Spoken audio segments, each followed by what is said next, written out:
दूध और पानी को मिला के रख दो तो हंस दूध पी लेगा, पानी छोड़ देगा। ऐसे ही भागवतिक पुरुष जो होते हैं वो दूसरे को दोषों का न दर्शन करते हैं न चिंतन करते हैं, उनमें भगवत भावना करते हैं, उनके सद्गुणों को स्वीकार कर लेते हैं। तो हमारे अंदर बाहरी लोगों का प्रभाव क्यों पड़े?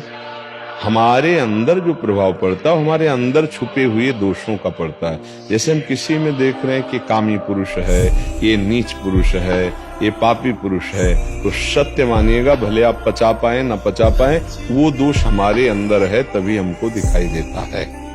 हाँ, अब हमको उनके अंदर बैठे हुए भगवान की आराधना करने का अवसर मिला है, तो यद्यपि वो दुष्ट स्वभाव के द्वारा अपने स्वरूप को न जानने के कारण सदैव क्रियान्वित हैं, आसुरी स्वभाव करते हैं, तो हम उनको भगवान की भावना से करके उनसे दूरी बना लेते हैं। जाके संग कुमति मति उपजय, करत भजन में भंग, तर्यो रे मन हरि विमुखन को संग। दूर से जाके प्रिय न राम बैदेही, तजिए ताहि कोटि बैरिशम, यद्यपि परम शने ही। अंदर से तो हमारी आध्यात्मिक शक्ति को कौन खींच सकता है? काम, क्रोध, लोभ, मोह, मद, मत्सर, ये जो अंतर में बैठे हुए हैं, यही हमारी आध्यात्मिक शक्ति को, अगर कोई हमें गाली दे, हमारी निंदा करे, हमारा तिरस्कार करे, तो हमारी आध्यात्मिक शक्ति बढ़ती है। इस बात को ध्यान रखना। जब हमारा कोई सम्मान करता है, जब कोई हमारी बड़ाई करता है, तब हमारी आध्यात्मिक शक्ति क्षीण होती है। तो आसुरी प्रवृत्ति वाले तो हमारी संपत्ति को बढ़ाते हैं, कभी नष्ट ही नहीं कर सकते। किसका प्रश्न है? हाँ, तो आप उसको समझिएगा। आप क्या समझ रहे हैं कि कौन सा आपका आध्यात्मिक बल घसीटा जा रहा है? आप बोलिए।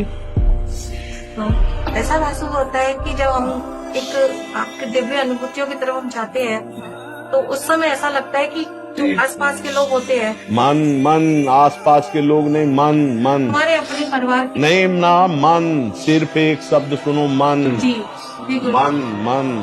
मन को अगर प्रभु में लगा दिया तो घसीट कौन रहा है?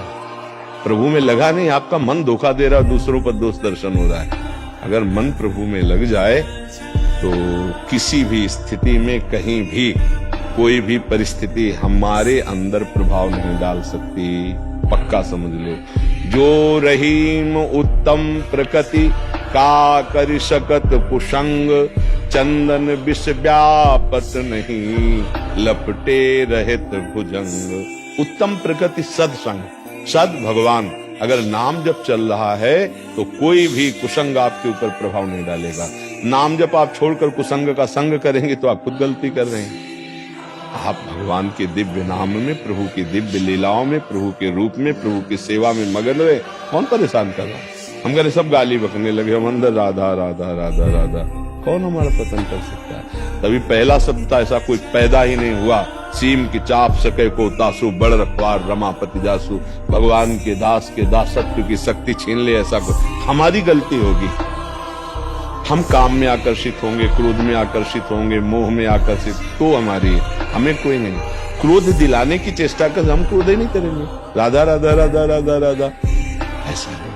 परिवार के जनों में भगवत भावना शुरू करो, तब आगे समाज में भगवत भावना होगी। भक्ति की कोई दिव्य शक्ति छीन नहीं सकता, उसकी दिव्य भावनाएं उसकी शक्ति हैं। सब में वही मेरा प्रीतम है।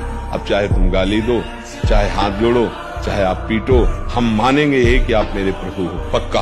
अब क्या बिगड़ने वाला? जित देखो तित श्याम में। गलती हमारी, कमजोरी हमारी, चूंकि आप वैष्णव इसलिए ऐसा उत्तर दे रहे हैं। आप सावधान होइए। परदोष दर्शन, परदोष चिंतन, पर निंदा, ये साधक के लिए बहुत हानिकारक है, परमार्थ में आगे नहीं बढ़ने देगी। महापुरुषों की बातें हैं। नाम जप करो और सबको मन से प्रणाम करो, चाहे पति हो, चाहे पुत्र हो, चाहे परिवार हो। ये भगवत मार्ग में चलना है। सब में मेरा प्रभु विराजमान है। अलग अलग सेवा का अवसर है। पति को पत्नी के धर्म से, पुत्र को माँ के धर्म से, हम सबका धर्म से यथोचित पालन करेंगे, लेकिन सब में अपने प्रभु को देखेंगे। दोष और गुण संपूर्ण सृष्टि में है। शुद्ध स्वर्ण का आभूषण बन ही नहीं सकता, उसमें मिलावट की जाती है। ऐसे ही माया की मिलावट से ये रचना है, वैसी रचना में हम आसक्त हैं, इसीलिए हम दोषी हैं। हम अपने भाव को सुधारें, देहात्म भाव को कम करें, तो आपको दिखाई देगा सिया राम मैं सब जग जानी, करूं प्रणाम जोरी जुग पानी। कौन बचा? कौन? वासुदेवाश्वरमित स महात्मा सुदुर्लभा। महात्मा एक पदवी है, स्थिति है। वो चाहे स्त्री हो चाहे पुरुष, सब महात्मा, चाहे गृहस्थ हो चाहे विरक्त, सब महात्मा जो उस महान से जुड़ गए वो महात्मा हो गए। महान कौन है? अपना आत्मस्वरूप, अपने प्रभु, उससे जुड़िए। आपको स्त्री पुरुष थोड़ी है, तो आप लौकिक वृत्ति को धारण करेंगे तब तो समस्या ही समस्या है।